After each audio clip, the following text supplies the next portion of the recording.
అంటారు. ఆ సత్యవ్రతుడు అక్కడ ప్రతిష్ఠ చేశాడు. ఎవరిని అంటే వేదనారాయణ స్వామిని ప్రతిష్ఠ చేశాడు. వేదనారాయణ స్వామి ప్రతిష్ఠించబడినటువంటి ఆ ప్రాంతమే వేదక్షేత్రం. అక్కడ ఎలా ఉంటుందంటే విగ్రహం నాభి వరకు చేప రూపంలో ఉంటుంది, మత్స్య రూపంలో ఉంటుంది నాభి వరకు. ఆ పైదంతా కూడా మళ్ళీ మామూలు రూపంలో ఉంటుంది, శంఖచక్ర గదా పద్మములతో. ఈ కింది భాగం నాభి దగ్గరించి కిందదంతా కూడా మత్స్య రూపం, చేప రూపంలో ఉంటుంది. అందుకని మత్స్యాకృతి అంటే మత్స్యావతారమెత్తిన మత్స్యాకృతిలో ఉన్నటువంటి వేదములను రక్షించినటువంటి నారాయణుడిగా వేదనారాయణుడు అని పేరుతో అర్చారూపంతో ఆయన వెలుగొందుతూ ఉంటాడు. అది ఇప్పుడు ఏ పేరుతో ఉంది అంటే అది నాగలాపురం అంటాం మనం. తిరుపతికి కొన్ని కిలోమీటర్ల దూరంలో ఉంది నాగలాపురం. ఆ పేరు ఎలా వచ్చింది అంటే శ్రీకృష్ణదేవరాయలు వారి తల్లి గారి పేరు మీద దాన్ని పునరుద్ధరించి దేవాలయాన్ని అద్భుతంగా నిర్మింపజేశాడు. కాబట్టి నాగలాంబ అనేటువంటి తన తల్లి గారి పేరు మీద నాగలాపురం అయింది. కానీ దాని అసలు పేరు వేదక్షేత్రం, అది వేదనారాయణ క్షేత్రం అన్నమాట. మత్స్యావతారం యొక్క అద్భుతమైనటువంటి మహత్వాన్ని తెలియజేసేటువంటి క్షేత్రంగా అది ఉంది. అక్కడ అమ్మవారు కూడా ఉంటారు. ఆమె పేరు వేదవల్లి తాయారన్నమాట. ఇది మత్స్యావతారం నందు అమ్మవారు మత్స్యావతార రూపాన్ని, మత్స్య రూపాన్ని ధరించినటువంటి మరి పరమాత్మకు సహకారాన్ని అందించి సమస్తమైనటువంటి వేదాలన్నింటినీ కూడా రక్షించేటువంటి అద్భుతమైనటువంటి ఘట్టము మనకి మత్స్యపురాణం వర్ణిస్తోంది.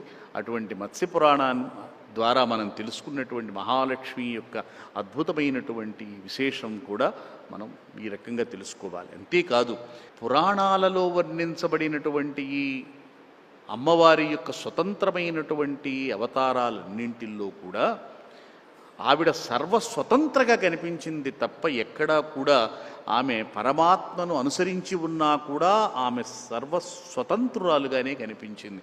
అందుకే మనకి శక్తి ఎక్కడ ఉంటుందో అక్కడ పరమాత్మ కూడా ఏదైనా సృష్టి కార్యం చేయగలుగుతున్నాడు. శివశక్త్యా యుక్తో యది భవతి శక్త ప్రభవితుం నచేదేవం దేవో నఖలు కుశలః స్పందితుమపి అతస్త్వామారాధ్యాం హరిహర విరించాదిభిరపి నఖలు కుశలః స్పందితుమపి స్తోతుం ప్రణంతుం వా కథమకృత పుణ్య ప్రభవతి అన్నమాట. అంటే పరమేశ్వరుడు కూడా శక్త్యాయుక్తో యది భవతి, శక్తితో కూడి ఉన్నప్పుడే ఆయన ప్రభవతి సమర్థుడవుతాడు. దేనికంటే స్పందితుమపి, ఆయన కదలటానికైనా సమర్థుడవుతాడు.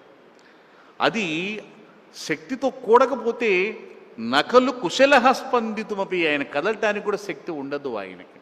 అందుకని అతస్త్వామారాధ్యాం హరిహర విరించాదిభిరపి, త్రిమూర్తుల చేతను కూడా ఆరాధించబడేటువంటి ఆ జగన్మాతను నేను నమస్కరిస్తున్నాను.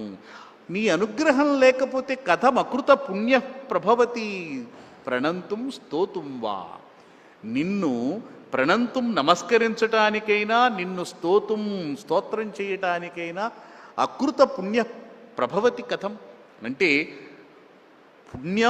పుణ్యాత్ముడు కానివాడు అసలు ఆ పని చేయలేడు. పుణ్యవశము వల్ల తల్లి నీ అనుగ్రహం కలుగుతుంది మా మీద. నీ అనుగ్రహం కలగటం వల్ల నీకు నమస్కారం చేయగలుగుతున్నాం, నిన్ను స్తుతించగలుగుతున్నాం, మేము ఈ లౌకికమైన జీవనంలో అన్నీ సాధించగలుగుతున్నాం. మేమెంతటి వాళ్ళం? సాక్షాత్తుగా ఈ సృష్టికి ఆధారమైన వాడు, కారణమైన వాడు, మూల కారణమైనటువంటి వాడు పరమాత్మ ఈ సృష్టించటానికే త్రిగుణాత్మ స్వరూపిణివైనటువంటి నీ యొక్క సహాయంతోనే ఇదంతా చేయగలుగుతున్నాడు సృష్టిని.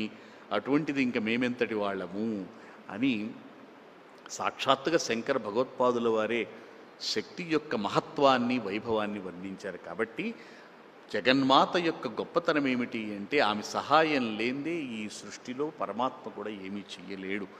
ఆ వారిద్దరూ కలిసి ఆ మాతాపితరులు జగత్పితరౌ, ఈ జగత్తుకంతటికీ కూడా తల్లిదండ్రులైనటువంటి వాళ్ళు, మూల కారణమైనటువంటి వాళ్ళు అయినటువంటి వారి యొక్క అనుగ్రహమే మనందరినీ కూడా నడిపిస్తూ ఉంటుంది.